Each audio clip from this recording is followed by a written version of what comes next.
Winter had a way of swallowing sound and hollow ridge, softening even the sharpest memories, until they felt like dreams someone had forgotten to finish. On the night little Lyria Vale disappeared.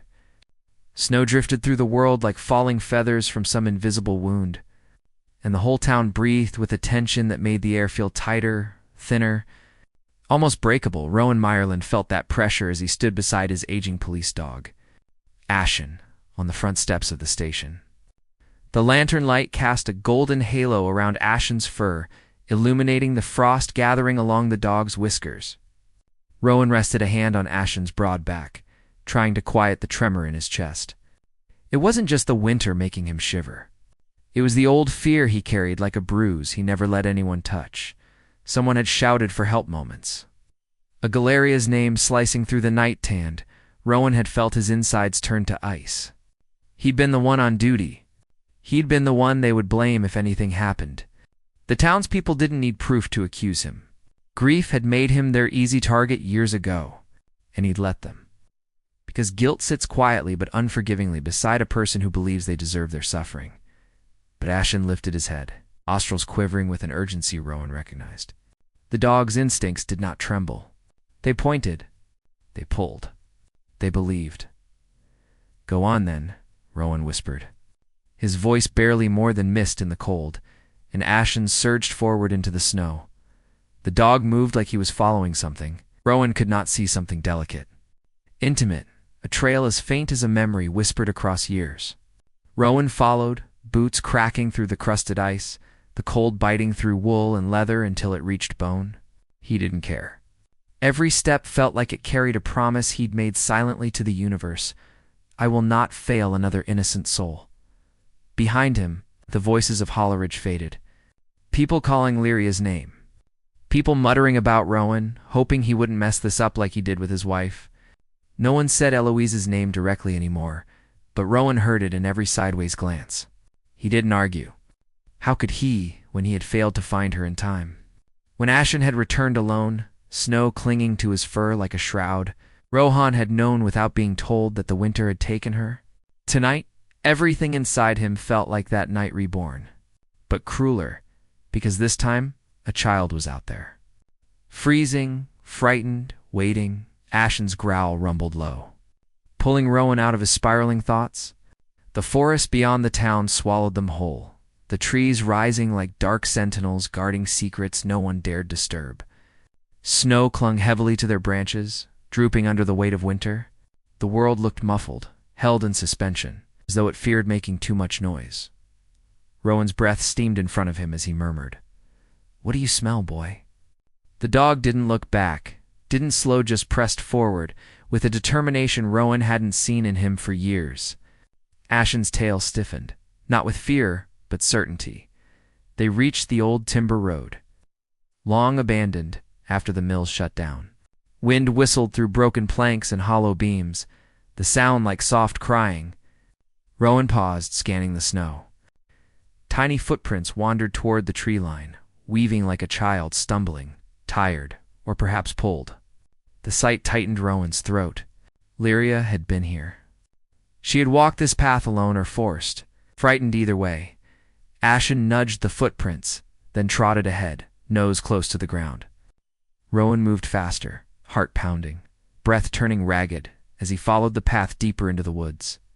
Branches whipped his coat, snow slid down his collar, and somewhere inside all that cold he felt his old helplessness grip him like a fist. He wrestled it down. A glimpse of soft pink caught his Aja, mitten snagged on a broken branch. It fluttered gently, pleadingly in the wind. Rowan scooped it up. The wool was stiff with cold, the color faded beneath frost. Lyria's mother had knit these. Rowan remembered seeing the girl wearing them just yesterday as she pressed her face against the bakery window, marveling at gingerbread cookies dusted in sugar. He swallowed, trying to push down the rising panic. Children were resilient, he told himself. Children found ways to cling to life, even when adults failed them. Ashen barked once sharp. Urgent, then bounded into the thicket. Rowan ran after him. The trees parted around a collapsed snow shed. Its roof caved in and leaning crookedly against a mound of ice. Rowan felt dread sink into him like a stone. He stepped forward cautiously. Ashen paced near the broken entrance, whining, ears pinned back. Something was wrong, terribly wrong. Then he heard it. The faintest sound, so small he could have mistaken it for wind. A delicate whimper. Rowan dropped to his knees and peered inside the shed. The interior was dark, shadows layered thick like old grief. But Rowan saw enough scattered boards, broken crates, and tiny drag marks in the snow that led deeper inside Lyria. He whispered, voice trembling. Silence answered, then another soft whimper, barely there. He crawled inside without hesitation. His hands scraped against splintered wood, cold biting his skin, breath clouding in front of him. Ashen squeezed in behind him, snout searching. Tail low, but unwavering. A mound in the far corner shifted slightly, and Rowan hurried toward it. Snow had drifted through the broken roof and blanketed a small figure curled tightly into herself, trying to disappear from the cold. Rowan's heart lurched. Lyria, sweetheart, I'm here. His voice cracked on the last word. Her eyelids fluttered, but she didn't fully wake. Her lips were pale, her breathing shallow, a fragile thread tethering her to life. Rowan swept his coat around her, pulling her against him. She weighed little more than a bundle of frozen cloth, and the sensation hit him so hard he nearly lost his breath. Eloise had been this cold at the end, too. He had held her like this too late. No, Rowan whispered fiercely, pressing Lyria closer. Not this time, shone Wind, nudging Rowan's shoulder, then turning toward the exit as if urging him to hurry. Rowan forced himself to stand, clutching the child. His knees shook, but resolve anchored him. He crawled backward out of the shed, careful not to jostle her. The moment they emerged into the open air, the wind roared around them, flinging snow against Rowan's face. Ashen barked toward the timber road, urging him onward with a sharp intensity. Rowan followed, heart hammering, trying to shield Lyria's fragile body from the storm's fury. She stirred slightly, her voice faint. Ashen. The dog's ears perked, and he trotted closer, brushing his side against Rowan's leg, as if offering warmth or comfort. Rowan didn't fully understand how she knew his dog's name, perhaps. All children in Holleridge did, but the sound of it coming from her parched lips strengthened him. He trudged forward, one step at a time, every breath feeling like a choice to keep going. Snow clogged the air, the moon barely visible behind thick clouds. The world seemed determined to erase their path, as if winter itself wanted to keep the girl forever. Rowan's muscles burned, fatigue threatening to buckle him, but he tightened his grip on the child. Stay with me, Lyria. You're going home. Ashen suddenly halted, stiffening, gaze fixed on something ahead. Rowan followed his line of sight and felt unease curl inside him. Boot prints, large, fresh, half filled with snow, led away from the shed. Someone had been here more recently than he'd realized. Someone who had left the child to freeze. But the storm surged again, erasing the tracks, and Rowan knew he couldn't chase a ghost, not with Lyria fading in his arms. He ignored the prickling sense of being watched and pushed forward. The woods thinned gradually, giving way to a narrow ravine. It wasn't the path Rowan wanted to take, but Ashen's bark pressed him forward. The dog stood at the top of the slope looking down with a whine. Rowan hesitated only a moment before bracing himself and descending carefully, 8 boots slipping on loose snow. Halfway down, a weak cry rose from the ravine floor, so faint Rowan almost thought he imagined it. But Ashen bolted toward it, barking sharply. Rowan quickened his pace. At the bottom, moonlight broke through the cloud cover just long enough to illuminate a hollow of wind-sculpted snow. Motionless shape lying within it. His breath stopped. It was another child's coat, empty, left, like bait for wolves or for him. He couldn't tell. The realization chilled him deeper than winter could. Someone had led Lyria here. Someone had watched. Someone might still be close enough to see him now. Ashen growled at the darkness, teeth bared. Rowan stepped backward slowly, holding Lyria tighter. The ravine felt wrong now, like a trap sprung too late. He needed to get her out. He needed to leave these woods before the storm, or the kidnapper swallowed them both. Yet in that moment, As snow circled around them in eerie spirals, Rowan felt something shift inside himself, inside the night. Fear remained, but beneath it was a flicker of purpose. A fragile ember warming a heart long frozen. He climbed back up the ravine, ashen, guarding every step, and when he reached the top, the dog pressed close to his side. Rowan whispered, "Good boy," voice hoarse. It was the first praise he had spoken in months. It felt like breaking open a door he'd locked long ago. Ahead lay the path back to Holleridge Long, brutal, uncertain. But behind them lay only darkness, secrets, and a cold that took without mercy. Rowan looked once over his shoulder into the forest that had tried to claim another innocent soul, then turned toward home, guided by the steady presence of the dog who refused to leave his side. And as the storm swallowed their tracks, Rowan realized the night wasn't done with them yet, but neither was he done fighting it.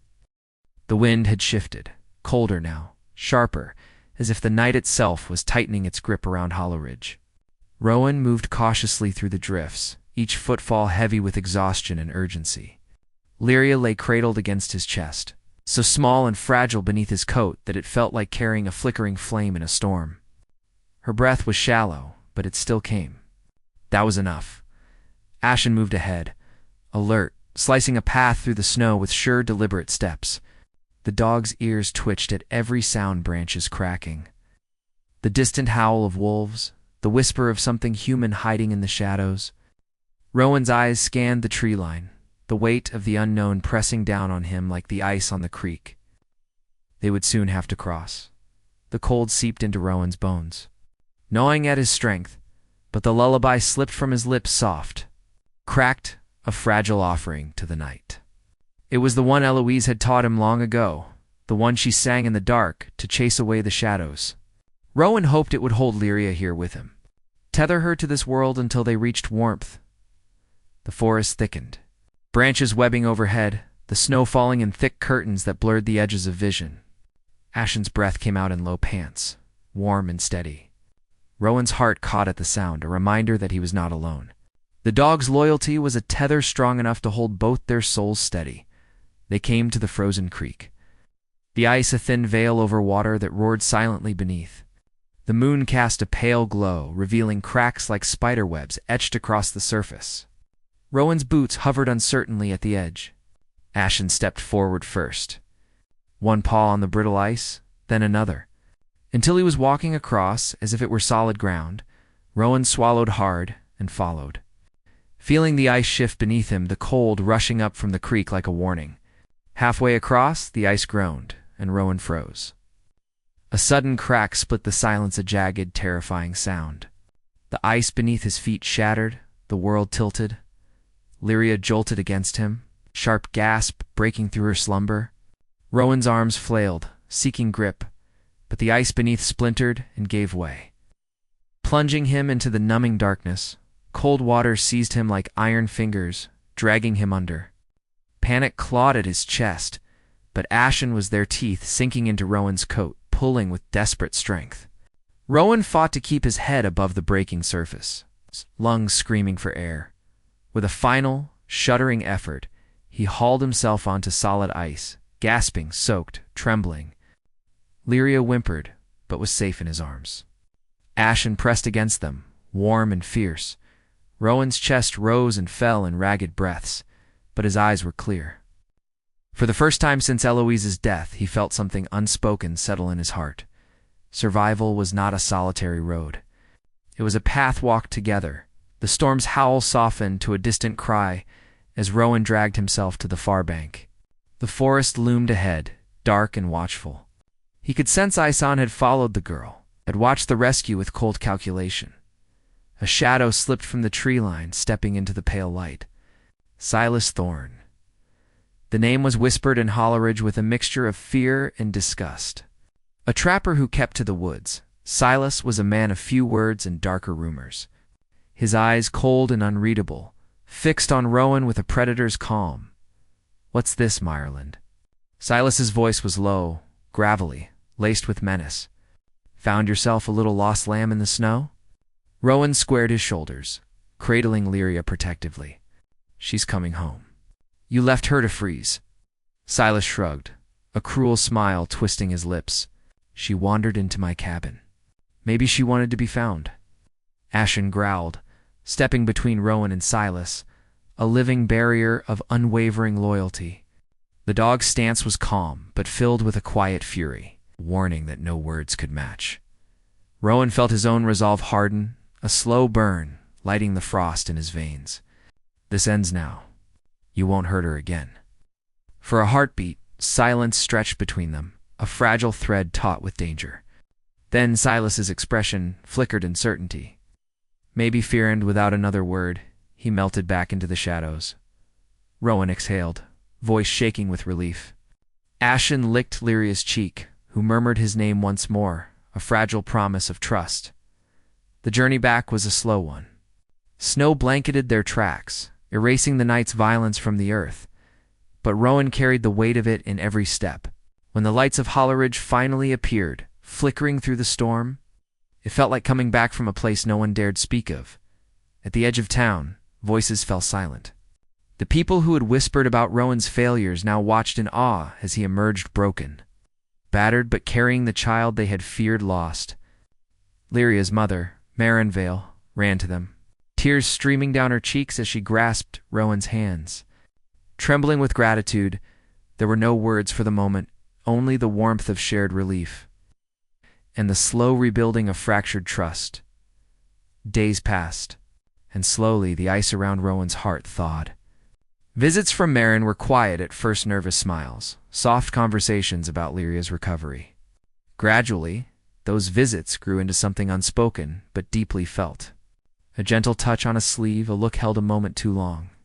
The way Ashen nudged Rowan toward Marin, as if urging him to step into the light of a new beginning. One evening, under a sky heavy with snow, Rowan knelt beside Ashen by the fire. The dog's eyes, ancient and knowing, met his own. "I thought I'd lost you," Rowan whispered, fingers tracing the fur that had never given up on him. Ashen rested his head against Rowan's chest, and in that quiet communion, Rowan felt a healing he had thought impossible. The dog who had once been his burden was now his salvation, a living testament that even broken souls could find redemption. Outside, the snow continued to fall, soft and endless, covering Holleridge in a blanket of white possibility. The storm was not yet over. But Rowan no longer feared the night. To those who listen closely to the whispered tales of winter, the lessons are clear. Some souls carry the warmth of 1,000 suns beneath frozen exteriors. And sometimes, salvation comes in the quiet breath of a dog's unwavering loyalty. If this story stirred something deep within you, remember to hold on to hope when the world grows cold.